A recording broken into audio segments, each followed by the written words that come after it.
اللہ تعالیٰ نے انسان کو یاد کرایا ہے کہ تو نے عبادت اپنے رب کی کرنی ہے، اور فرمایا رب تمہارا وہ ہے جس نے تمہارے لیے زمین کو فرش بنایا ہے، آسمان کو چھت بنایا ہے، اور آسمان سے پانی برسا کے تو زمین سے پھل اگائے ہیں، رزق لکم، وہ بھی تیرے کھانے کے لیے اگائے ہیں۔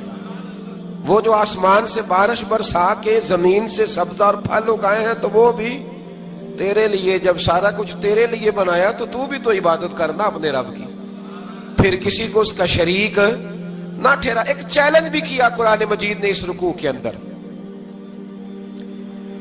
کہا کرتے تھے مکے کے لوگ کہ آپ قرآن مجید کی آیتیں نبی کریم علیہ السلام سے کہا کرتے تھے کہ معاذ اللہ آپ خود بناتے ہیں، بنا کے لاتے ہیں۔ تو اللہ کریم نے فرمایا وَإِن كُنتُمْ فِي رَيْبٍ مِّمَّا نَزَّلْنَا عَلَىٰ عَبْدِنَا فَأْتُوا بِسُورَةٍ مِّن مِّثْلِهِ، اگر تمہیں شک ہو نا اس میں جو ہم نے بندہ خاص پہ نازل کیا ہے تو تم بھی اس جیسی ایک صورت بنا کے لاؤ۔ پڑھے لکھے تو تم بھی ہو نا، مکے میں تم بھی رہتے ہو، تو ایک صورت بنا کے لاؤ۔ قرآن مجید ہم سے چھینا گیا ہے سازش کے تحت، اس لیے کہ جس قوم کو قرآن آ جاتا ہے نا پھر کوئی کافر اس کا مقابلہ نہیں کر سکتا۔ دیکھیں نا اگر کافروں کے پاس جواب ہوتا قرآن پاک کا تو بدر اور احد میں نا کوئی آیت بنا کے لاتے قرآن کے مقابلے کی، تلواریں لے کے نہ آتے، ان کے پاس جواب ہی نہیں تھا۔ اور قیامت تک کسی کافر کے پاس قرآن مجید کا کوئی جواب، قرآن کا کوئی جواب، قسم اللہ کی جواب کوئی نہیں، قرآن کا اس کا کوئی جواب نہیں۔ کیا بات ہے قرآن پاک کی۔ وہ ایک دفعہ مسلمہ کذاب بے ایمان کہنے لگا میں نے بنا لیا قرآن پاک کا جواب، معاذ اللہ۔ جواب کیا بنایا؟ وہ سورت ہے نا القاریۃ ملقاریہ، وما ادراک ملقاریہ، کھڑکھڑانے والی کیا ہے، کھڑکھڑانے والی تمہیں کیا پتا کیا ہے کھڑکھڑی، قیامت کا ذکر ہے۔ کہنے لگا میں نے اس جیسی صورت بنا لیا، تو کیا بنایا؟ الفیل ملفیل، وما ادراک ملفیل۔ کہنے لگا ہاتھی، تمہیں کیا پتا کیا ہاتھی، تم کیا جانو کیا ہاتھی۔ تو پاس جو اس کے اپنے بیٹھے تھے نا چیلے، وہ کہنے لگے چپ کر جا، سارے زمانے کو پتا ہے ہاتھی کیا ہوتا ہے۔ تو پاگل ہے، اس کے دو کان ہوتے ہیں، ایک سونڈ ہوتی ہے، چار اس کے پیر ہوتے ہیں۔ بیوقوف آدمی قرآن کا مقابلہ کرنا ہے تو کچھ چج کے ساتھ کر، پاگلوں کی طرح مقابلہ کرے گا، جوتے کھائے گا بھی ہمیں بھی پڑھوائے گا۔ تو قرآن مجید کا کوئی مقابلہ کر سکا؟ تو اس آیت مبارکہ میں اللہ نے کافروں کو یہ کہا اگر مقابلہ نہیں کر سکتے تو پھر اللہ سے ڈرو، ورنہ دوزخ میں ڈالے جاؤ گے، وہ جس کا ایندھن آدمی اور پتھر ہے، اور بنائی بھی کافروں کے لیے گئی ہے۔ اعدت للکافرین، جہنم کس کے لیے بنائی گئی ہے؟ کافروں اور منافقوں کے لیے۔ مسلمانوں کے لیے بنائی گئی، مسلمان مرضی سے چھلانگے لگائیں تو ان کی موج ہے، ورنہ ان کے لیے جہنم، ان کے لیے اللہ نے جنت بنائی ہے۔ اور یہ بات کرتے ہی رب کریم نے فرمایا اے محبوب علیہ السلام مومنوں کو خوشخبری دے دیں کہ اللہ نے ان کے لیے جنت بنائی ہے، اس میں باغات ہیں، انہیں رزق دیا جائے گا کھانے کے لیے، اور اس میں انہیں پاکیزہ بیویاں دی جائیں گی، اور پھر وہ اس میں ہمیشہ رہیں گے، انہیں اس سے نکالا نہیں جائے گا۔ آگے جو آیات کریمہ ہے نا اس کے اندر اللہ تبارک و تعالیٰ نے فرمایا ہے کہ اللہ حیا نہیں کرتا سمجھانے کے لیے مچھر کی مثال بھی دینی پڑے۔ فرمایا قرآن سے کچھ لوگ ہدایت حاصل کرتے ہیں اور کچھ گمراہ ہو جاتے ہیں۔ جب لوگ اپنی مرضی کی تشریحات چاہتے ہیں تو گمراہ ہوتے ہیں، اور جب قرآن کو رسول اللہ صلی اللہ علیہ وسلم اور امت مسلمہ کی تشریحات کی روشنی میں سمجھتے ہیں تو پھر اللہ ہدایت عطا فرماتا ہے۔ پھر اللہ تبارک و تعالیٰ نے آگے ارشاد فرمایا حضرت آدم کی پیدائش کا واقعہ۔ مفسرین نے لکھا اللہ نے مشورہ کیا تھا فرشتوں سے، وَإِذْ قَالَ رَبُّكَ لِلْمَلَائِكَةِ إِنِّي جَاعِلٌ فِي الْأَرْضِ خَلِيفَةً، لیکن کچھ مفسرین کہتے ہیں کہ اللہ کو ضرورت نہیں فرشتوں سے مشورہ کرنے کی، اللہ نے فرشتوں سے مشورہ نہیں کیا، بلکہ رب نے انہیں آگاہ فرمایا تھا کہ میں لگا ہوں زمین پہ اپنا نائب بنانے، میں خلافت دینے لگا ہوں زمین پہ۔ اب یہ تو دینے والی کی مرضی ہے نا اس نے کس کو دینی ہے، یہ تو دینے والے کی مرضی ہے نا اس نے۔ تو کچھ لوگ کہتے ہیں کہ دینے والے سے زیادہ ہمیں پتہ ہے، تو فرشتوں کو بھی یہ اجتہادی خطا ہو گئی، کہنے لگے یا اللہ اسے نہ بنانا، یہ فساد کرے گا، یہ خون ریزیاں کرے گا۔ تو اللہ نے فرمایا جو میں جانتا ہوں وہ تم، اللہ اکبر۔ امام راضی فرماتے ہیں جب رمضان آتا ہے تو اللہ فرشتوں سے کہتا ہے ذرا یہ کھول کے دروازے دیکھو نا یہ زمین پہ کیا کر رہے ہیں، تم تو کہتے تھے فساد کریں گے اور یہ سارے تراویاں پڑھ رہے ہیں. تم تو گویا کہتے تھے فساد کریں گے اور یہ تو دیکھو گویا رمضان کے روزے رکھ رہے ہیں. یہ تو میری یاد میں نکلے ہوئے. تم کچھ کہتے تھے اور دیکھو میں نے تمہیں کہا تھا نا جو میں جانتا ہوں وہ تم. اللہ نے پھر حضرت آدم علیہ السلام کو تمام زمانے کے علوم عطا کیے, علم سکھا لیا. تو فرشتوں سے کہا تم بھی ان چیزوں کے نام بتاؤ, تو وہ بتا سکے نہیں. اللہ نے فرمایا اب اس طرح کرو, آدم کو سجدہ کرو. سب نے سجدہ کیا سوائے. وہ کہنے لگا یا اللہ صرف تجھے ہی کرنا ہے. کرنا بھی صرف اللہ کو چاہیے, پر رب کے آگے بھی جھکنا چاہیے, اور جس کے سامنے رب جھکائے نا وہاں بھی. اور یہ جو عاجزی ہے نا, یہ جو جھکنا ہے, یہ علم کے آگے ہے. ہماری مصیبت یہ ہے کہ ہم علم کے آگے بھی گردن جھکانے کو تیار نہیں ہوتے, وہاں بھی ہم خود عالم فاضل بن جاتے. تو فرمایا کہ سب سے کہا سجدہ کرو, سب نے سجدہ کیا سوائے ابلیس کے. تو پھر ہوا کیا, وکان من الکافرین, وہ کافروں میں سے ہو گیا. پھر اللہ نے حضرت آدم کو اور جناب حوا کو نا مقام دے دیا جنت میں رہنے کے لیے, اور کہا سارا کچھ کھانا, درخت کے قریب نہ جانا. ابھی آپ کسی سے کہہ دیں تھوڑا سا کہ پیچھے نہ دیکھنا, یعنی اگر میری سمجھ لیں ادب کی وجہ سے کوئی 1.5-2 منٹ یا 6 منٹ نہیں بھی نہ دیکھے گا تو سوچے گا ضرور کہ پتہ نہیں اب پیچھے کیا ہے, مصیبت کیا ہے. یعنی آپ کہہ کے دیکھ لیں کسی کو, پیچھے نہ دیکھنا. فطرت ہے نا انسان کی, وہ جستجو کرتا ہے. کہا اس درخت کے پاس نہ جانا. تو حضرت حوا سلام اللہ علیہ کہتے ہیں دل میں خیال رہتا تھا کہ آخر ہے کیا درخت کے پاس. یہی انسان کا عقیدہ توحید ہے کہ جہاں سے رب منع کر دے وہاں وہ منع ہو جائے. اور یہ ان کی خطا نہیں تھی, یہ اللہ کی حکمت تھی, چونکہ رب نے تو پہلے کہہ دیا تھا بنایا ہی زمین کے لیے, تو یہ تو سارا کچھ ہونا تھا تو زمین پہ آنا تھا نا. تو حضرت حوا اور جناب آدم کے پاس شیطان آیا, اب اس کو نکال تو دیا تھا پر ابھی اس کا جنت میں آنا جانا بند نہیں ہوا تھا. یہ بھی اللہ کی حکمت تھی. تو وہ کہنے لگا تمہیں پتہ ہے بعد میں مر جاؤ گے. تو حضرت حوا کہنے لگی کیا موت بھی آئے گی؟ کہاں, اس کی تکلیف بھی بڑی ہوگی, تو پھر بچیں گے کیسے؟ تو کہنے لگے پھل کھا لو اس درخت کا. تو بچنے کے لیے پھل کھایا تھا. اس طرح لوگ آج بہت سارے کام بچنے کے لیے کرتے ہیں پر بچ سکتے, بچنے کے لیے پھل کھایا. تو اللہ نے فرمایا زمین پہ چلے جاؤ. تو حضرت آدم زمین پہ آئے, پھر کئی 100 سال روتے رہے. فتلقى آدم من ربہ کلمات, تو پھر اللہ نے خود ہی جناب آدم کو کچھ کلمے سکھائے. علامہ اسماعیل لکی فرماتے ہیں وہ کلمے یہ تھے کہ حضرت آدم نے میرے نبی کا وسیلہ پیش کیا, اللہ کریم نے جناب آدم کی دعا کو مقبول فرما لیا. پھر آگے بنی اسرائیل کا ذکر آ جاتا ہے. اللہ تعالیٰ نے بنی اسرائیل, آج آپ اسی قوم کو یہودی کہتے ہیں, ان کو اللہ نے اس زمانے میں فضیلت عطا کی تھی بہت زیادہ. تو عرب کے اندر جب نبی پاک علیہ السلام نے اعلان نبوت کیا تو کچھ لوگوں نے یہ کہہ دیا کہ اگر یہ یہودی کلمہ پڑھ لیں گے تو ہم بھی پڑھ لیں گے. تو پھر اللہ نے انہیں یاد کرایا کہ تم اصل میں کیا ہو, تمہیں کلمہ پڑھنا چاہیے. تو اہل یہود کا تذکرہ کرتے کرتے رب کریم نے ایک بات یہ بھی ارشاد فرمائی کہ تم لوگوں کو تو کہتے رہے ہو کہ وہ نبی آنے والے ہیں, وہ نبی آنے والے ہیں, اور جب آ گئے ہیں تو ماننے کو تیار نہیں ہو. تو فرمایا تأمرون الناس بالبر وتنسون انفسکم وانتم تتلون الکتاب, لوگوں کو بھلائی کا حکم دیتے ہو اور اپنے آپ کو بھول جاتے ہو. افلا تعقلون, تمہیں عقل نہیں؟ پھر اللہ نے انہیں یہ بھی یاد کرایا کہ یاد کرو وہ زمانہ کہ جب فرعون نے خواب دیکھ لیا تھا کہ کوئی بچہ اس کی سلطنت کو تباہ کرے گا, تو پھر اس نے تمہارے بچوں کو ذبح کرانا شروع کیا اور تمہاری بیٹیوں کو چھوڑتا تھا. فرمایا یہ بھی تو تم نے دیکھا, میں نے تمہیں پھر تم سے کہا جہاد کرو قوم عمالقہ کے خلاف, تو مقام طیہ میں جا کے یہ لوگ کہنے لگے ہم سے جہاد نہیں ہوتا. اللہ نے انہیں ایک میدان میں قید کر دیا. بڑی دلچسپ بات, قید تو لوگ ہوتے ہیں نا چار دیواری میں, تو اللہ نے بنی اسرائیل والوں کو جب انہوں نے کہا ہم جہاد نہیں کریں گے تو اللہ نے میدان میں قید کر دیا. میدان میں, یہ یاد رکھیں, جب انسان اللہ کی نافرمانی کرتا ہے تو اسے ایسی قید ملتی ہے جس کا اس نے تصور بھی نہیں کیا ہوتا. ایک میدان ہے مقام طیہ, قید ہو گئے, سارا دن سفر کرتے تھے, سارا دن, تو رات کو تھک کے سوتے تھے, صبح اٹھتے تھے نا جب تو وہیں ہوتے تھے جہاں کل صبح چلے تھے. تو رب جب کسی کو قیدی بناتا ہے تو اسے زنجیروں کی, سلاخوں کی ضرورت, دعا فرمائے اللہ تبارک و تعالی غموں سے نجات عطا فرمائے. یہ دعا فرمائے، ایسی قید دیتا ہے کہ جس سے پھر چھٹکارا ہو سکتا۔ تو بنی اسرائیل کا بہت زیادہ تذکرہ اس بارے میں اللہ تبارک و تعالیٰ نے پھر بیان کیا، اور پھر کہا کہ انہیں جو حکم دیا جاتا تھا یہ اس کی سرتابی کرتے تھے، پھر اللہ نے ان پر ذلت نازل کر دی اور یہ ہمیشہ اس کا شکار رہیں۔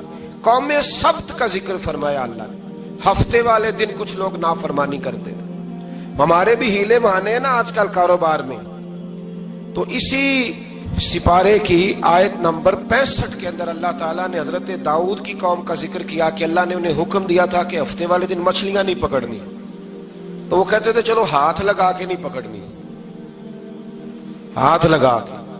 وہ ہمارے لوگ ہیلے بہانے تلاش کر لیتے ہیں نا، وہ بڑے جناب انشورنس والا آ گیا، اب وہ بینک والا آ گیا، وہ فلانے صاحب آ گئے، وہ تروڑ مروڑ کے کہانیاں باتیں، اور پھر ہمیں بھی رستے مل جاتے ہیں بچنے کے۔ مفتی صاحب نے کہہ دیا تھا ایک مولانا سے میں نے ان کو کہا ہفتے والے دن مچھلیاں نہیں پکڑنے کا، نہیں پکڑتے، چھوٹے چھوٹے حوض بنا لیے۔ تو مچھلیاں زیادہ آتی تھی اس دن، یہ بھی اللہ کی قدرت تھی۔ نماز کے وقت گاہک زیادہ آتے ہیں، یہ اس کی قدرت ہوتی ہے۔ تو وہ مچھلیاں حوض میں جمع ہو جاتی ہیں، یوں سمجھ لیں کہ جال انہوں نے لگا لیے ہوئے تھے، تو جال میں وہ پھنستی رہتی تھی، حوضوں میں آتی رہتی تھی۔ ہفتے کو نہیں پکڑتے تھے، اتوار کو پکڑ لیتے تھے، تو پھر اللہ نے انہیں سزا دی۔ فرمایا تماشے کرتے ہو اللہ کے حکم کے ساتھ؟ کیا سزا دی؟ فَقُلْنَا لَهُمْ كُونُوا قِرَادَةً خَاسِئِينَ، فرمایا بندر بن جاؤ دھتکارے ہوئے۔ جو رزق حرام طریقے سے کماتے تھے رب انہیں بندر بنا دیتا تھا۔ ابھی بھی میں نے دیکھے ہیں بڑے بڑے تاجر پاگلوں جیسی زندگی گزار رہے ہیں، نفسیاتی طور پہ سکون نہیں ہے، کروڑوں روپیہ پڑا ہے۔ کیوں؟ اس لیے کہ رب کے بتائے ہوئے طریقے کے مطابق تجارت نہیں کرتے۔ آگے ایک اور دلچسپ بات آ گئی، بنی اسرائیل کے اندر نا ایک شخص نے اپنے چچا کو قتل کر دیا جائیداد کے لیے۔ یہ دیکھیں کب سے لوگ جائیداد کے لیے قتل کرتے آ رہے ہیں۔ چچا کو قتل کر دیا، اور قتل کر کے حضرت موسیٰ علیہ السلام کے پاس آئے کہ میرے چچا کو کسی نے قتل کر دیا ہے، تو بتائیں کیا کرنا ہے؟ تو آپ نے فرمایا کہ گائے ذبح کرو، اور اس کا ایک ٹکڑا مقتول کو مارو، مرنے والے کو، وہ خود اٹھ کے بتا دے گا مجھے کس نے قتل کیا ہے۔ اب ارادہ نہیں تھا گائے ذبح کرنے کا، تو بہانے کرنے لگے۔ ارادہ نہیں نہ ہوتا تو پھر کیا ہوتے ہیں؟ کہنے لگے گائے کس طرح کی ہو، بوڑھی ہو کہ بچی ہو، رنگ کیسا ہو، جوان ہو کہ چھوٹی ہو، حال میں ایک دفعہ چلنا سیکھ گئی ہو یا ابھی نہ سیکھی ہو۔ تو بتاتے گئے تو رب بھی شرطیں بیان کرتا گیا، گہرے زرد رنگ کی ہو، حال کے اندر اسے نہ چلایا گیا ہو، پانی نہ نکالا گیا ہو، نہ بچی ہو نہ جوان ہو، اس کے درمیان ہو۔ یہ ساری شرطیں کہاں پائی جاتی تھی؟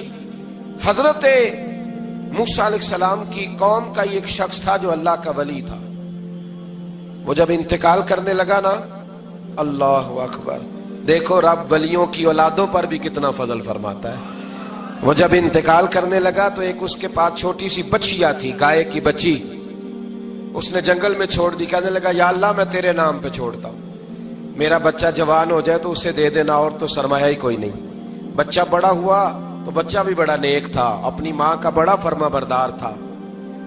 اس کی ماں نے کہا بیٹا تیرے باپ نے ایک گائے چھوڑی تھی، تو بچہ جنگل میں گیا اور جا کے کہنے لگا اے اللہ میری گائے مجھ سے ملا دے۔ تو رب کریم نے وہ گائے واپس کر دی، وہ گائے گھر لے آیا۔ اب وہ کہنے لگا اماں بیچ دوں، تو اماں کہنے لگی بیٹا میرے پوچھے بغیر نہ بیچنا۔ کئی دفعہ گاہک لگے پر اس نے کہا جب تک میری اماں نہ کہے گی میں بیچوں گا۔ ادھر بنی اسرائیل والے شرطیں جتنی گائے کے بارے میں پوچھ چکے تھے وہ ساری اسی گائے میں پائی جاتی تھی۔ تو یہ ڈھونڈتے ڈھونڈتے وہاں پہنچ گئے، تو کہنے لگے گائے چاہیے۔ تو اس نے کہا بھی تمہاری مرضی سے نہیں، قیمت میری مرضی کی۔ ایک مفسر نے تو یہاں تک لکھا ہے کہ اس نے کہا گائے ذبح کر کے نا، تو جتنا گائے کے اندر گوشت ہوگا نا اتنا ہی کھال کے اندر تم مجھے مال بھر کے دو گے، اتنے سکے بھر کے دو گے، اتنی اشرفیاں بھر کے دو گے تو پھر تمہیں گائے دوں گا۔ تو پھر یہ گائے انہیں ملی اور یہ گائے لے کر کے آئے۔ زیادہ سوالات نہ کرتے تو زیادہ الجھتے نہ۔ ہم بھی دین کے معاملے میں بڑے سوال جواب کرتے ہیں، اتنا سوال کریں جتنی اس کی ضرورت ہے۔ ان لوگوں نے سوالات زیادہ کیے تو پھر الجھ زیادہ گئے۔ تو میرے بھائی اس کا ذکر بھی اللہ تبارک و تعالیٰ نے پہلے پارے کے اندر بیان فرمایا۔ پھر اللہ کریم نے فرمایا کہ کچھ ایسے لوگ بھی ہیں یہودیوں میں سے جن کا دعویٰ ہو گیا ہے کہ ہم اللہ کے بڑے پیارے ہیں، فرمایا یہ صرف ان کے منہ کی باتیں، یہ تو قیامت میں پتہ چلے گا نا کہ اللہ کا پیار کس کے ساتھ زیادہ ہے۔ اور پھر یہ بھی یہودیوں نے دعویٰ کیا ہے، اسی پارے میں اللہ فرماتے ہیں کہ ان کا دعویٰ ہے کہ ہم اللہ کے بڑے پیارے ہیں، جنت میں ہم ہی جائیں گے، تو اللہ فرماتا ہے پھر مرنے کی دعا تو کرو، جنت میں تو مر کے جانا ہے نا۔ لیکن رب فرماتے ہیں یہ کبھی مرنے کی دعا نہیں کریں گے، اس لیے کہ انہیں پتہ ہے کہ ہم نے آخرت کے لیے کیا بھیجا۔ لے جی پہلا حکم آ گیا یا ایھا الذین آمنوا کہہ کے، پہلی آیت قرآن پاک کی پہلے سپارے میں پہلی آیت جس میں اللہ نے کہا یا ایھا الذین آمنوا، تو پہلا حکم آمنوا کہہ کے آیت نمبر 104 میں جو اللہ نے حکم دیا ہے نا، وہ نبی پاک کی تعظیم کا حکم ہے۔ پہلا حکم ہی اللہ نے حضور کی عزت اور ناموس کا ارشاد فرمایا، پہلا اس ترتیب کے لحاظ سے۔ وہ ہوا یہ کہ جب نبی پاک کو بات ارشاد کرتے تو صحابہ کرام اٹھ کے عرض کرتے رائینا یا رسول اللہ، حضور سمجھ نہیں آئی ذرا رعایت کر دے۔ تو یہودیوں کی عبرانی زبان کے اندر نہ ذرا کھینچ کے پڑھتے تھے رائینا، تو اس کا معنی بنتا تھا معاذ اللہ اے ہمارے چرواہے، بکریاں چرانے والے کو بھی وہ رائینا کہتے تھے۔ تو جب صحابہ یہ کہنے لگے تو اللہ نے منع ہی کر دیا، فرمایا میرے محبوب کے غلاموں، اس لفظ کے پیچھے چھپ کے، اس لفظ کے پیچھے چھپ کے لوگ میرے نبی کی بے ادبی کر جاتے ہیں، تو جس لفظ کا کوئی ایک معنی بے ادبی والا بنتا ہو وہ لفظ بھی میرے نبی کے لیے نہ کہو، لفظ وہ والے کہو جس میں کوئی بے ادبی کا معنی نکلے نہ۔ یہاں لوگوں نے بڑے بڑے لفظ نہیں بول دیے، پھر کہتے میرا مطلب یہ تھا، میرا مطلب وہ تھا، تو تو نے وہ لفظ بولا کیوں جس کا کوئی غلط مطلب بھی نکل سکتا تھا۔ اللہ نے فرمایا یا ایھا الذین آمنوا لا تقولوا رائینا، اے ایمان والو رائینا کہو ہی نہ۔ تو یا اللہ کیا کہیں؟ فرمایا وقولوا انظرنا، تم کہو یا رسول اللہ ایک نظر فرمائیے، انداز دیکھیے، انظرنا ایک نظر۔ تو ہمارے بزرگ تو پہلے ہی بڑے پیار والوں نے کہہ دیا یا رسول اللہ انظر حالنا، کہتے کہاں سے لاتے ہو جملے؟ میں نے کہا اللہ کی کتاب سے، یا رسول اللہ انظر حالنا یا حبیب اللہ اسمع قالا، تو تم کہو انظرنا، محبوب نظر کرم کرے، واسمعوا، اور کیا ضرورت ہے دوبارہ پوچھنے کی؟ اللہ کہتا ہے پہلے ہی دھیان سے سنا کرو، پہلے ہی واسمعوا، پہلے ہی احتیاط سے سنو، وللکافرین عذاب علیم، اور کافروں کے لیے دردناک عذاب ہے۔ لے جی اسی پارے میں اللہ تبارک و تعالیٰ نے پھر اہل یہود کا ذکر کیا، تو یہود کہنے لگے کہ ہم حضرت ابراہیم کے ماننے والے ہیں، تو اللہ کریم نے وہ بھی ذکر کیا کہ میں نے تو ابراہیم کو آزمایا ہے، وَإِذِ ابْتَلَىٰ إِبْرَاهِيمَ رَبُّهُ بِكَلِمَاتٍ فَأَتَمَّهُنَّ، ہم نے ابراہیم کو کچھ چیزوں سے آزمایا ہے، وہ ہماری آزمائش پہ پورے اترے۔ قَالَ إِنِّي جَاعِلُكَ لِلنَّاسِ إِمَامًا، تو پھر ہم نے انہیں کہا کہ ہم آپ کو پوری دنیا کا امام بنائیں گے۔ وہ آزمائش کیا تھی؟ آگ میں جانا بھی آزمائش، بیٹے کا نہ ہونا بھی آزمائش، بیٹا ہوا تو پھر اسے وادی غیر ذی زرع ان میں چھوڑ کے آنا بھی آزمائش، بڑا ہوا تو پھر ذبح کرنا بھی آزمائش۔ فرمایا جہاں جہاں آزمایا ہے نا، ابراہیم ہماری آزمائش میں پورے اترے۔ فرمایا تو مفت میں حضرت ابراہیم کی اولاد بنتے ہو اور ان کا نام لیتے اور ان کے ساتھ اپنا تعلق بناتے ہو، دیکھو تو صحیح وہ کتنی آزمائشوں سے گزرے۔ تو اس کا بھی اللہ نے اسی میں ذکر فرمایا۔ اور پھر وہ بات کرتے تھے حضرت یعقوب کی اور حضرت اسحاق کی، تو فرمایا وہ تو ہمارے اتنے خاص بندے تھے کہ وصال کے وقت بھی انہوں نے اپنی اولادوں کو نصیحت فرمائی تھی کہ اللہ کی توحید پہ قائم رہنا، اس کا ذکر بھی اللہ نے اسی پارے میں بیان فرمایا۔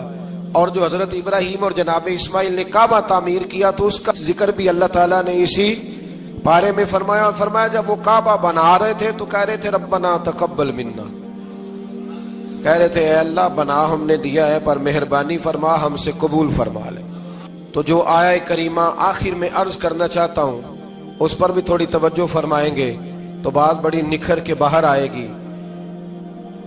یہ 16ویں رکوع کے اندر اللہ نے پھر یہود کا اور عیسائیت کا ذکر فرمایا، تو اللہ کریم نے ایک بات ارشاد فرمائی۔ یہودیوں کے ہاں جب کوئی بچہ پیدا ہوتا تھا پیلے رنگ کے ساتھ اس کو رنگتے تھے، یا کوئی خاص رنگ تھا ان کا، بچہ پیدا ہوتا تو اس پر وہ رنگ چڑھاتے کہ یہ جی ہمارے مذہب کا رنگ ہے۔ ہمارے ہاں بھی رسمیں ہیں نا اپنی اپنی، معاذ اللہ اپنی اپنی نہیں ہونی چاہیے، اللہ رسول کا حکم ہونا چاہیے۔ تو یہودیوں کے ہاں بچہ پیدا ہوتا تو ایک خاص رنگ چڑھاتے، عیسائیوں کے ہاں پیدا ہوتا تو وہ بھی ایک خاص رنگ چڑھاتے. تو مسلمانوں کے ہاں بچے پیدا ہوئے تو انہوں نے بھی توجہ کی کہ یہ کیا ہو رہا ہے، تو رب کریم نے فرمایا صبغۃ اللہ، رنگ اللہ کا ہی ہے. ومن احسن من اللہ صبغہ، اور فرمایا اللہ کے رنگ سے زیادہ خوبصورت کس کا رنگ ہو سکتا ہے. اللہ کا رنگ کیا ہے؟ لا الہ الا اللہ محمد الرسول اللہ صلی اللہ علیہ. فرمایا نیلے پیلے کالے رنگ نہ چڑھاؤ، اپنے ذہن پر توحید و رسالت کا رنگ چڑھاؤ. یہ سب سے بہترین رنگ ہے. اگر تمہارے ذہنوں پر رب رسول کی توحید کا رنگ چڑھ گیا تو یہ وہ والا رنگ ہے، پھر تمہیں کسی اور رنگ کی طرف جانے کی ضرورت نہیں پڑے گی. تو فرمایا رنگ وہ پیدا کرو جو توحید کا ہے، رسالت کا ہے، اس رنگ کی توجہ کرو. قرآن مجید کے اس پارے میں اللہ کریم نے مختلف باتیں بیان کر کے آخری رکوع میں یہ جو رنگ کا ذکر فرمایا نا، تو یہ لگتا ہے پورے پارے کا خلاصہ ہے کہ رب کریم نے فرمایا اصل بات یہ ہے کہ تمہاری سوچوں پہ رب رسول کی توحید و رسالت کا رنگ ہونا چاہیے. ہر وقت بچہ پیدا ہو کو دنیا سے جائے تو رنگ کس کا ہونا چاہیے؟ اللہ رسول کے دین کا. اللہ تعالی ہمیں سمجھنے کی توفیق عطا فرمائے. آخر دعوانا ان الحمدللہ.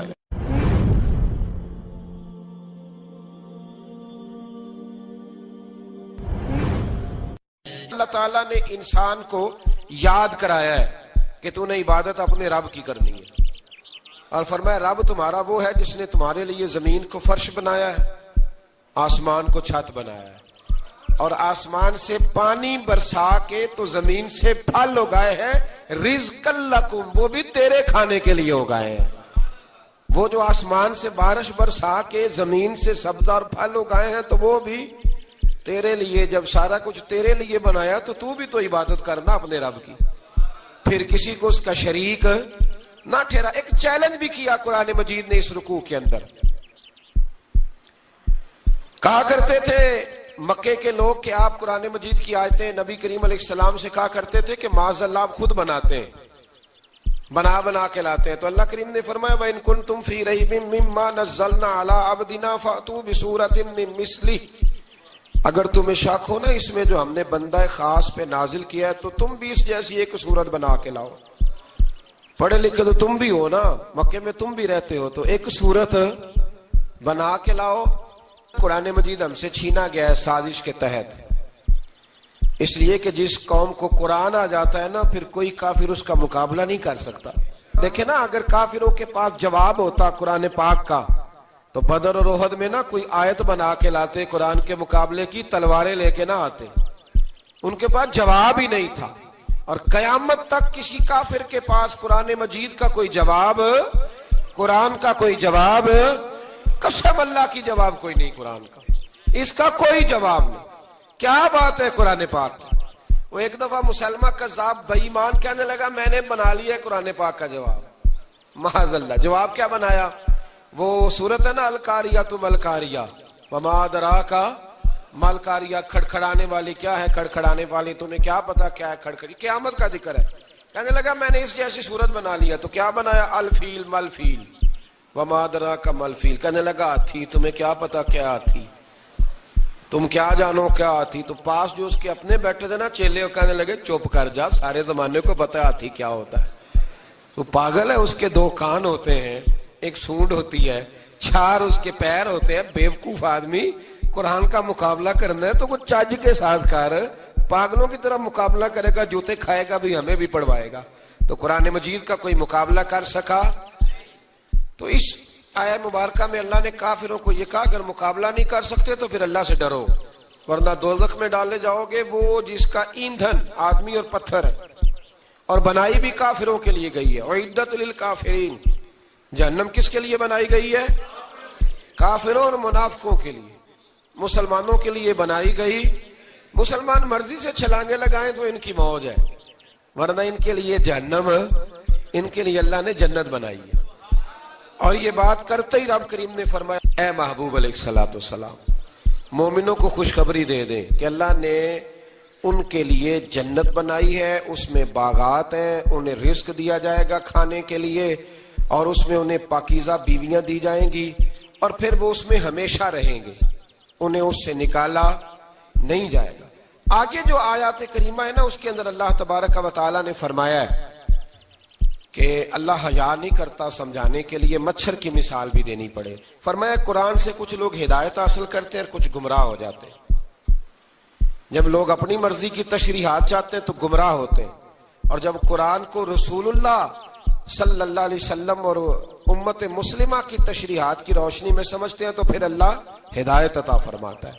پھر اللہ تبارک و تعالیٰ نے آگے ارشاد فرمایا حضرت آدم کی پیدائش کا واقعہ۔ کچھ مفسرین نے لکھا ہے اللہ نے مشورہ کیا تھا فرشتوں سے، وَإِذْ قَالَ رَبُّكَ لِلْمَلَائِكَةِ إِنِّي جَاعِلٌ فِي الْأَرْضِ خَلِيفَةً، لیکن کچھ مفسرین کہتے ہیں کہ اللہ کو ضرورت نہیں فرشتوں سے مشورہ کرنے کی۔ اللہ نے فرشتوں سے مشورہ نہیں کیا، بلکہ رب نے انہیں آگاہ فرمایا تھا کہ میں لگا ہوں زمین پہ اپنا نائب بنانے، میں خلافت دینے لگا ہوں زمین پہ۔ اب یہ تو دینے والی کی مرضی ہے نا، اس نے کس کو دینی ہے، یہ تو دینے والے کی مرضی ہے نا اس نے۔ تو کچھ لوگ کہتے ہیں کہ دینے والے سے زیادہ ہمیں پتہ ہے۔ تو فرشتوں کو بھی یہ اجتہادی خطا ہو گئی، کہنے لگے یا اللہ اسے نہ بنانا، یہ فساد کرے گا، یہ خون ریزیاں کرے گا۔ تو اللہ نے فرمایا جو میں جانتا ہوں وہ تم، اللہ اکبر۔ امام راضی فرماتے جب رمضان آتا ہے تو اللہ فرشتوں سے کہتا ہے ذرا یہ کھول کے دروازے دیکھو نا یہ زمین پہ کیا کر رہے ہیں۔ تم تو کہتے تھے فساد کریں گے اور یہ سارے تراویحاں پڑھ رہے ہیں، تم تو گویا کہتے تھے فساد کریں گے اور یہ تو دیکھو گویا رمضان کے روزے رکھ رہے ہیں، یہ تو میری یاد میں نکلے ہوئے۔ تم کچھ کہتے تھے اور دیکھو میں نے تمہیں کہا تھا نا جو میں جانتا ہوں وہ تم۔ اللہ نے پھر حضرت آدم علیہ السلام کو تمام زمانے کے علوم عطا کیے، علم سکھا لیا۔ تو فرشتوں سے کہا تم بھی ان چیزوں کے نام بتاؤ، تو وہ بتا سکے نہیں۔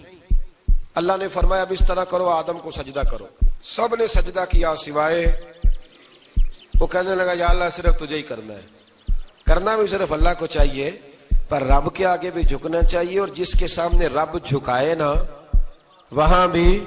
اور یہ جو عاجزی ہے نا، یہ جو جھکنا ہے، یہ علم کے آگے ہے۔ ہماری مصیبت یہ ہے کہ ہم علم کے آگے بھی گردن جھکانے کو تیار نہیں ہوتے، وہاں بھی ہم خود عالم فاضل بن جاتے ہیں۔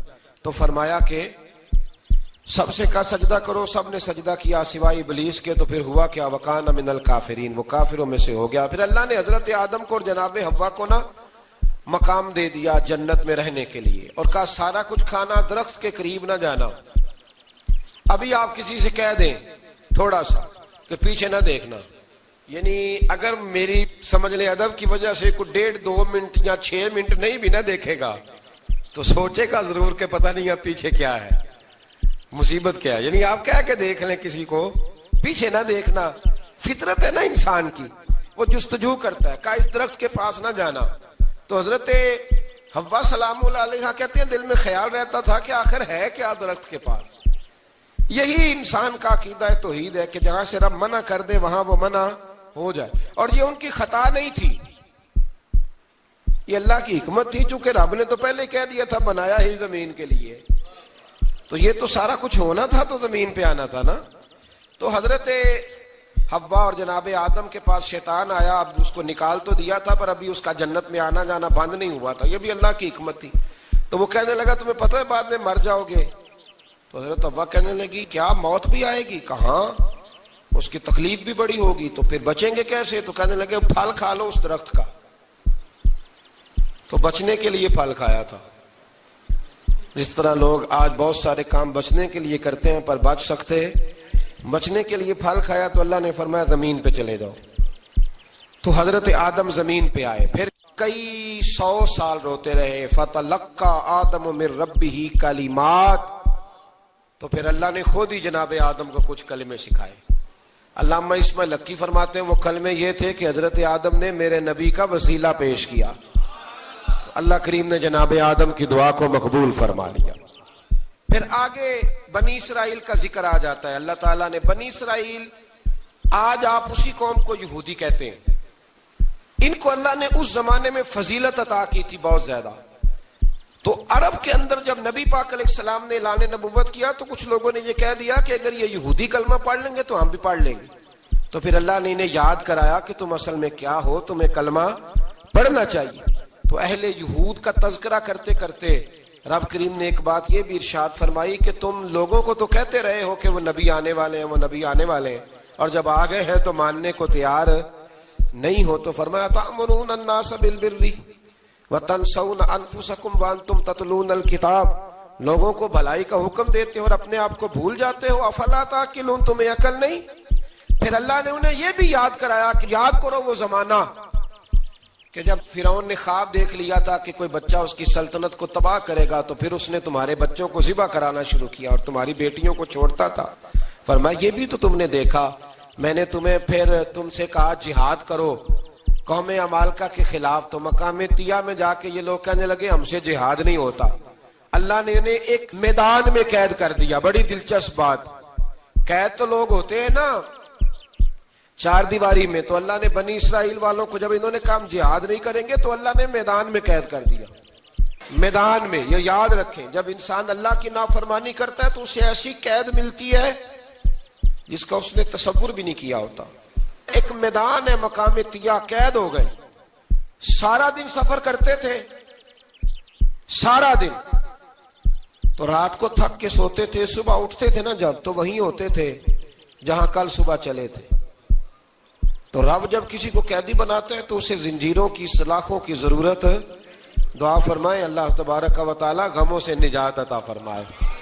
یہ دعا فرمائے، ایسی قید دیتا ہے کہ جس سے پھر چھٹکارا ہو سکتا. تو بنی اسرائیل کا بہت زیادہ تذکرہ اس بارے میں اللہ تبارک و تعالی نے پھر بیان کیا، اور پھر کہا کہ انہیں جو حکم دیا جاتا تھا یہ اس کی سرتابی کرتے تھے. پھر اللہ نے ان پر ذلت نازل کر دی اور یہ ہمیشہ اس کا شکار رہے. قوم سبت کا ذکر فرمایا اللہ نے. ہفتے والے دن کچھ لوگ نافرمانی کرتے. ہمارے بھی ہیلے بہانے ہیں نا آج کل کاروبار میں. تو اسی سپارے کی آیت نمبر 65 کے اندر اللہ تعالیٰ نے حضرت داؤد کی قوم کا ذکر کیا کہ اللہ نے انہیں حکم دیا تھا کہ ہفتے والے دن مچھلیاں نہیں پکڑنی. تو وہ کہتے تھے چلو ہاتھ لگا کے نہیں پکڑنی، ہاتھ لگا کے.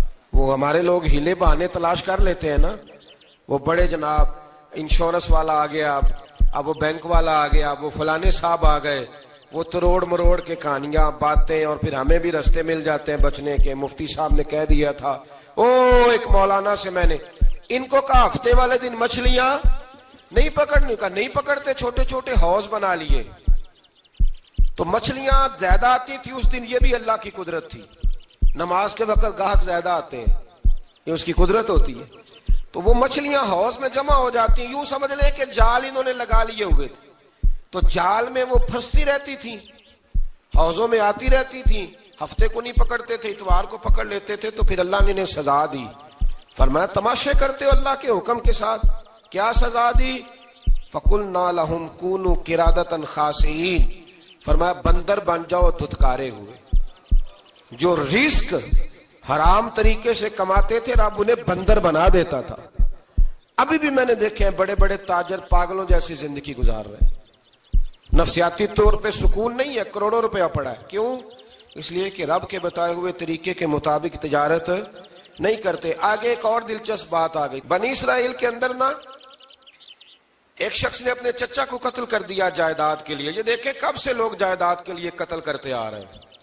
چچا کو قتل کر دیا، اور قتل کر کے حضرت موسیٰ علیہ السلام کے پاس آئے کہ میرے چچا کو کسی نے قتل کر دیا ہے، تو بتائیں کیا کرنا ہے. تو آپ نے فرمایا کہ گائے ذبح کرو اور اس کا ایک ٹکڑا مقتول کو مارو، مرنے والے کو. وہ خود اٹھ کے بتا دے گا مجھے کس نے قتل کیا ہے.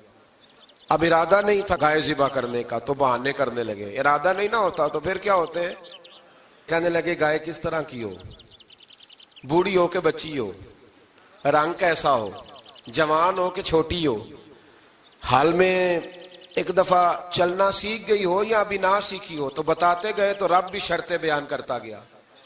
گہرے زرد رنگ کی ہو، حال کے اندر اسے نہ چلایا گیا ہو، پانی نہ نکالا گیا ہو، نہ بچی ہو نہ جوان ہو، اس کے درمیان ہو. یہ ساری شرطیں کہاں پائی جاتی تھی؟ حضرت موسیٰ علیہ السلام کی قوم کا ایک شخص تھا جو اللہ کا ولی تھا. وہ جب انتقال کرنے لگا نا، اللہ اکبر، دیکھو رب ولیوں کی اولادوں پر بھی کتنا فضل فرماتا ہے. وہ جب انتقال کرنے لگا تو ایک اس کے پاس چھوٹی سی بچیا تھی، گائے کی بچی. اس نے جنگل میں چھوڑ دی. کہنے لگا یا اللہ میں تیرے نام پہ چھوڑتا ہوں. میرا بچہ جوان ہو جائے تو اسے دے دینا، اور تو سرمایہ ہی کوئی نہیں۔ بچہ بڑا ہوا تو بچہ بھی بڑا نیک تھا، اپنی ماں کا بڑا فرما بردار تھا۔ اس کی ماں نے کہا بیٹا تیرے باپ نے ایک گائے چھوڑی تھی، تو بچہ جنگل میں گیا اور جا کے کہنے لگا اے اللہ میری گائے مجھ سے ملا دے، تو رب کریم نے وہ گائے واپس کر دی۔ وہ گائے گھر لے آیا، اب وہ کہنے لگا اماں بیچ دوں، تو اماں کہنے لگی بیٹا میرے پوچھے بغیر نہ بیچنا۔ کئی دفعہ گاہک لگے پر اس نے کہا جب تک میری اماں نہ کہے گی میں بیچوں گا۔ ادھر بنی اسرائیل والے شرطیں جتنی گائے کے بارے میں پوچھ چکے تھے وہ ساری اسی گائے میں پائی جاتی تھی، تو یہ ڈھونڈتے ڈھونڈتے وہاں پہنچ گئے، تو کہنے لگے گائے چاہیے، تو اس نے کہا بھی تمہاری مرضی سے نہیں، قیمت میری مرضی کی۔ ایک مفسر نے تو یہاں تک لکھا ہے کہ اس نے کہا گائے ذبح کر کے نا، تو جتنا گائے کے اندر گوشت ہوگا نا اتنا ہی کھال کے اندر تم مجھے مال بھر کے دو گے، اتنے ہی سکے بھر کے دو گے، اتنی اشرفیاں بھر کے دو گے تو پھر تمہیں گائے دوں گا۔ تو پھر یہ گائے انہیں ملی اور یہ گائے لے کر کے آئے۔ زیادہ سوالات نہ کرتے تو زیادہ الجھتے نہ۔ ہم بھی دین کے معاملے میں بڑے سوال جواب کرتے ہیں، اتنا سوال کریں جتنی اس کی ضرورت ہے۔ ان لوگوں نے سوالات زیادہ کیے تو پھر الجھ زیادہ گئے۔ تو میرے بھائی اس کا ذکر بھی اللہ تبارک و تعالیٰ نے پہلے پارے کے اندر بیان فرمایا۔ پھر اللہ کریم نے فرمایا کہ کچھ ایسے لوگ بھی ہیں یہودیوں میں سے جن کا دعویٰ ہو گیا ہے کہ ہم اللہ کے بڑے پیارے ہیں۔ فرمایا یہ صرف ان کے منہ کی باتیں ہیں، یہ تو قیامت میں پتہ چلے گا نا کہ اللہ کا پیار کس کے ساتھ زیادہ ہے۔ اور پھر یہ بھی یہودیوں نے دعویٰ کیا ہے، اسی پارے میں اللہ فرماتے ہیں کہ ان کا دعویٰ ہے کہ ہم اللہ کے بڑے پیارے ہیں، جنت میں ہم ہی جائیں گے۔ تو اللہ فرماتا ہے پھر مرنے کی دعا تو کرو، جنت میں تو مر کے جانا ہے نا۔ لیکن رب فرماتے ہیں یہ کبھی مرنے کی دعا نہیں کریں گے، اس لیے کہ انہیں پتہ ہے کہ ہم نے آخرت کے لیے کیا بھیجا۔ لیکن جی پہلا حکم آ گیا یا ایھا الذین آمنوا کہہ کے، پہلی آیت قرآن پاک کی پہلے سپارے میں پہلی آیت جس میں اللہ نے کہا یا ایھا الذین آمنوا، تو پہلا حکم آمنوا کہہ کے۔ آیت نمبر 104 میں جو اللہ نے حکم دیا ہے نا وہ نبی پاک کی تعظیم کا حکم ہے۔ پہلا حکم ہی اللہ نے حضور کی عزت اور ناموس کا ارشاد فرمایا۔ پہلا اس ترتیب کے لحاظ سے وہ ہوا یہ کہ جب نبی پاک کو بات ارشاد کرتے تو صحابہ کرام اٹھ کے عرض کرتے رائینا یا رسول اللہ، حضور سمجھ نہیں آئی ذرا رعایت کر دیں۔ تو یہودیوں کی عبرانی زبان کے اندر نہ ذرا کھینچ کے پڑھتے تھے رائینا، تو اس کا معنی بنتا تھا معاذ اللہ اے ہمارے چرواہے، بکریاں چرانے والے کو بھی وہ رائینا کہتے تھے۔ تو جب صحابہ یہ کہنے لگے تو اللہ نے منع ہی کر دیا، فرمایا میرے محبوب کے غلاموں اس لفظ کے پیچھے چھپ کے لوگ میرے نبی کی بے ادبی کر جاتے ہیں، تو جس لفظ کا کوئی ایک معنی بے ادبی والا بنتا ہو وہ لفظ بھی میرے نبی کے لیے نہ کہو، لفظ وہ والے کہو جس میں کوئی بے ادبی کا معنی نکلے نہ۔ یہاں لوگوں نے بڑے بڑے لفظ نہیں بول دیے، پھر کہتے میرا مطلب یہ تھا، میرا مطلب وہ تھا، تو تو نے وہ لفظ بولا کیوں جس کا کوئی غلط مطلب بھی نکل سکتا تھا۔ اللہ نے فرمایا یا ایھا الذین آمنوا لا تقولوا رائینا، اے ایمان والو رائینا کہو ہی نہ۔ تو یا اللہ کیا کہیں؟ فرمایا وقولوا انظرنا، تم کہو یا رسول اللہ ایک نظر فرمائیے۔ انداز دیکھیے، انظرنا ایک نظر۔ تو ہمارے بزرگ تو پہلے ہی بڑے پیار والوں نے کہہ دیا یا رسول اللہ انظر حالنا۔ کہتے کہاں سے لاتے ہو جملے؟ میں نے کہا اللہ کی کتاب سے۔ یا رسول اللہ انظر حالنا، یا حبیب اللہ اسمع قالا، تو تم کہو انظرنا، محبوب نظر کرم کرے، واسمعوا، اور کیا ضرورت ہے دوبارہ پوچھنے کی؟ اللہ کہتا ہے پہلے ہی دھیان سے سنا کرو، پہلے ہی واسمعوا، پہلے ہی احتیاط سے سنو، وللکافرین عذاب علیم، اور کافروں کے لیے دردناک عذاب ہے۔ لے جی اسی پارے میں اللہ تبارک و تعالیٰ نے پھر اہل یہود کا ذکر کیا۔ تو یہود کہنے لگے کہ ہم حضرت ابراہیم کے ماننے والے ہیں، تو اللہ کریم نے وہ بھی ذکر کیا کہ میں نے تو ابراہیم کو آزمایا ہے، وَإِذِ ابْتَلَىٰ إِبْرَاهِيمَ رَبُّهُ بِكَلِمَاتٍ فَأَتَمَّهُنَّ، ہم نے ابراہیم کو کچھ چیزوں سے آزمایا ہے، وہ ہماری آزمائش پہ پورے اترے۔ قَالَ إِنِّي جَاعِلُكَ لِلنَّاسِ إِمَامًا، تو پھر ہم نے انہیں کہا کہ ہم آپ کو پوری دنیا کا امام بنائیں گے۔ وہ آزمائش کیا تھی؟ آگ میں جانا بھی آزمائش، بیٹے کا نہ ہونا بھی آزمائش، بیٹا ہوا تو پھر اسے وادی غیر ذی زرع ان میں چھوڑ کے آنا بھی آزمائش، بڑا ہوا تو پھر ذبح کرنا بھی آزمائش۔ فرمایا جہاں جہاں آزمایا ہے نا، ابراہیم ہماری آزمائش میں پورے اترے۔ فرمایا تو مفت میں حضرت ابراہیم کی اولاد بنتے ہو اور ان کا نام لیتے اور ان کے ساتھ اپنا تعلق بناتے ہو، دیکھو تو صحیح وہ کتنی آزمائشوں سے گزرے۔ تو اس کا بھی اللہ نے اسی میں ذکر فرمایا۔ اور پھر وہ بات کرتے تھے حضرت یعقوب کی اور حضرت اسحاق کی، تو فرمایا وہ تو ہمارے اتنے خاص بندے تھے کہ وصال کا وقت بھی انہوں نے اپنی اولادوں کو نصیحت فرمائی تھی کہ اللہ کی توحید پہ قائم رہنا۔ اس کا ذکر بھی اللہ نے اسی پارے میں بیان فرمایا۔ اور جو حضرت ابراہیم اور جناب اسماعیل نے کعبہ تعمیر کیا تو اس کا ذکر بھی اللہ تعالیٰ نے اسی پارے میں فرمایا۔ فرمایا جب وہ کعبہ بنا رہے تھے تو کہہ رہے تھے ربنا تقبل منا، کہہ رہے تھے اے اللہ بنا ہم نے دیا ہے پر مہربانی فرما ہم سے قبول فرما لے۔ تو جو آیہ کریمہ آخر میں عرض کرنا چاہتا ہوں اس پر بھی تھوڑی توجہ فرمائیں گے تو بات بڑی نکھر کے باہر آئے گی۔ یہ 16ویں رکوع کے اندر اللہ نے پھر یہود کا اور عیسائیت کا ذکر فرمایا تو اللہ کریم نے ایک بات ارشاد فرمائی۔ یہودیوں کے ہاں جب کوئی بچہ پیدا ہوتا تھا پیلے رنگ کے ساتھ اس کو رنگتے تھے، یا کوئی خاص رنگ تھا ان کا، بچہ پیدا ہوتا تو اس پر وہ رنگ چڑھاتے کہ یہ جی ہمارے مذہب کا رنگ ہے۔ ہمارے ہاں بھی رسمیں ہیں نا اپنی اپنی، معاذ اللہ اپنی اپنی نہیں ہونی چاہیے، اللہ رسول کا حکم ہونا چاہیے۔ تو یہودیوں کے ہاں بچہ پیدا ہوتا تو ایک خاص رنگ چڑھاتے، عیسائیوں کے ہاں پیدا ہوتا تو وہ بھی ایک خاص رنگ چڑھاتے۔ تو مسلمانوں کے ہاں بچے پیدا ہوئے تو انہوں نے بھی توجہ کی کہ یہ کیا ہو رہا ہے، تو رب کریم نے فرمایا صبغۃ اللہ، رنگ اللہ کا ہی ہے۔ ومن احسن من اللہ صبغہ، اور فرمایا اللہ کے رنگ سے زیادہ خوبصورت کس کا رنگ ہو سکتا ہے؟ اللہ کا رنگ کیا ہے؟ لا الہ الا اللہ محمد الرسول اللہ صلی اللہ علیہ۔ فرمایا نیلے پیلے کالے رنگ نہ چڑھاؤ، اپنے ذہن پر توحید و رسالت کا رنگ چڑھاؤ۔